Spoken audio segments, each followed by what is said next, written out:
Dans la capsule précédente, nous avons exploré les différentes stratégies de gestion du risque de subir une invalidité. Nous avons parlé de rétention passive et active ainsi que de l'évitement. Comme promis, la présente capsule élabore sur la stratégie manquante, le transfert, qui consiste à transférer la majeure partie des conséquences financières d'une invalidité à un assureur. Pour débuter, voyons les principales caractéristiques des contrats d'assurance invalidité. Les éléments les plus importants sont les 3 points suivants: la définition d'une invalidité, le délai de carence et la période d'indemnisation. La définition de l'invalidité est l'élément le plus notable car il détermine les circonstances selon lesquelles l'assuré aura droit aux prestations. Elle est variable d'un assureur à l'autre et comprend généralement les mots accident et maladie qui seront déclencheurs de l'invalidité. Il faut donc s'attarder à ces définitions également. Une autre spécification de la définition de l'invalidité doit retenir notre attention: la définition qu'accorde l'assureur au terme de l'invalidité totale. La qualité d'une protection se caractérise grâce à ce terme.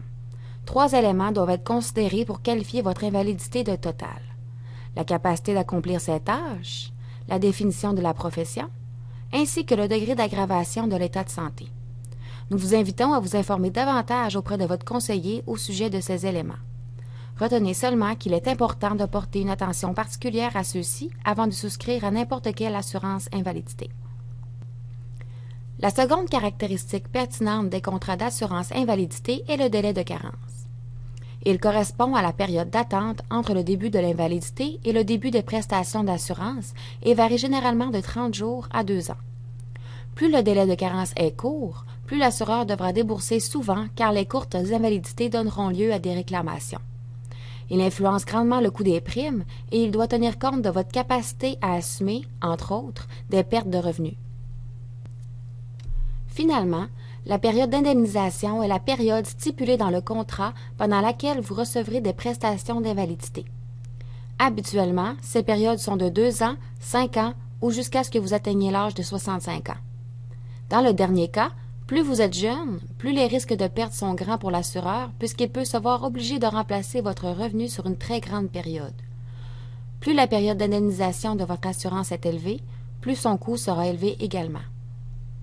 Donc, les coûts associés aux différents contrats dépendent surtout du délai de carence et de la période d'indemnisation. Dans le meilleur des mondes, vous choisiriez un délai très court et une indemnisation la plus longue possible, mais le prix d'une telle police serait très élevé.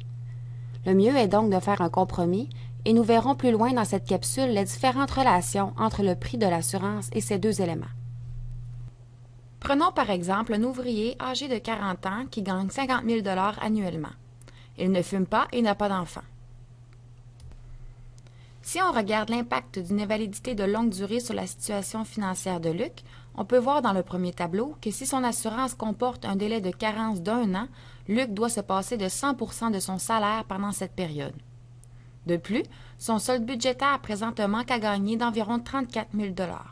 Par la suite, il obtient des prestations d'invalidité correspondant à 90% de son salaire pendant une période de 2 ans, mais il n'aura plus de source de revenus après ce temps. Dans le deuxième tableau, on voit que Luc est capable de combler partiellement son manque à gagner par son épargne personnelle à 40 ans. Par contre, dès la fin des prestations d'invalidité, il s'endette année après année. À 50 ans, son endettement se situe à plus de 300 000 $. En diminuant le délai de carence d'1 an à 3 mois, Luc a maintenant droit à une prestation d'invalidité équivalent à 75% de son salaire à l'âge de 40 ans.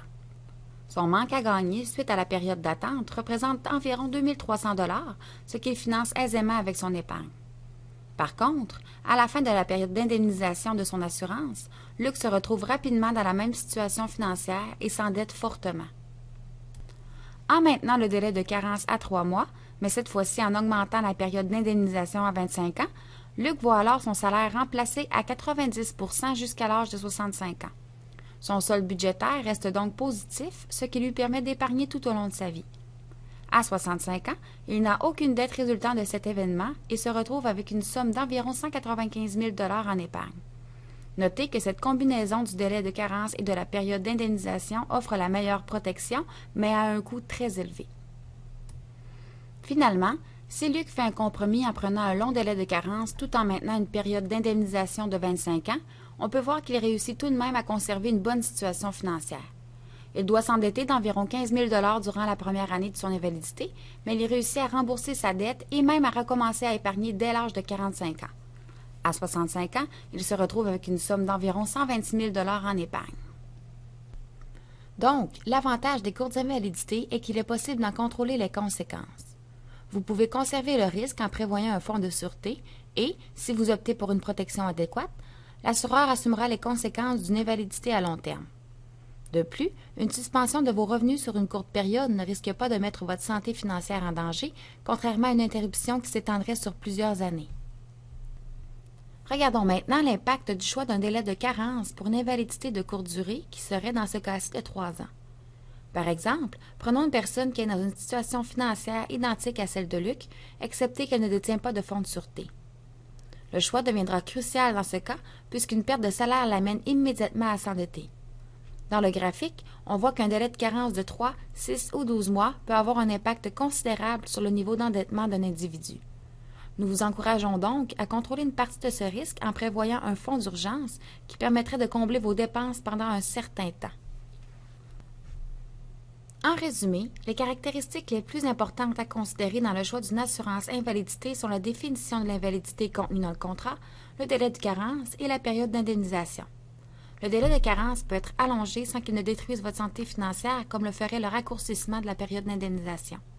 Il ne faut pas oublier également que l'assurance emploi viendra combler une partie de vos revenus pendant un certain temps, ce qui peut contribuer au choix d'un plus grand délai de carence. Finalement, la stratégie adoptée pour les courtes invalidités est la rétention active en conservant le risque, mais en contrôlant ses conséquences par de l'épargne.